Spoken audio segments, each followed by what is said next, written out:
tipo de obra, la Bodega de los Sentidos, como otras obras de la compañía, crean una relación muy íntima, muy cercana con los espectadores. No hay distancia, no hay un espectador que observa y un actor que actúa. Esta barrera se rompe completamente.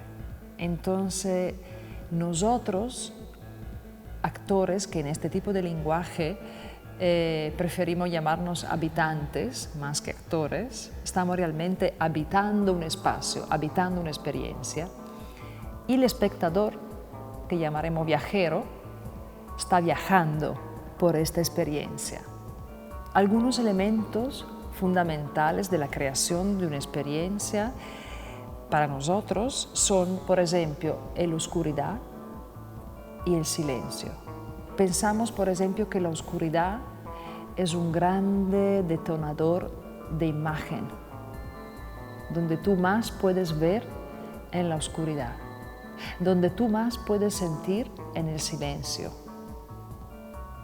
Cuando ya el ruido se calla, ya empieza como a despertarse una memoria profunda del cuerpo, una memoria que todos tenemos desde que nacemos. Y ahí donde la podemos sentir. Y ya no estamos acostumbrados a trabajar con esta memoria, a sentirla. Aquí en Valencia presentamos la Bodega de los Sentidos. Es una investigación sobre el gusto. Para nosotros los sentidos, estamos hablando antes con el público, no son 5 sentidos, son mucho más. Porque cada sentido abre muchas ventanitas distintas. Entonces tú puedes ver tocando, tú puedes oler escuchando.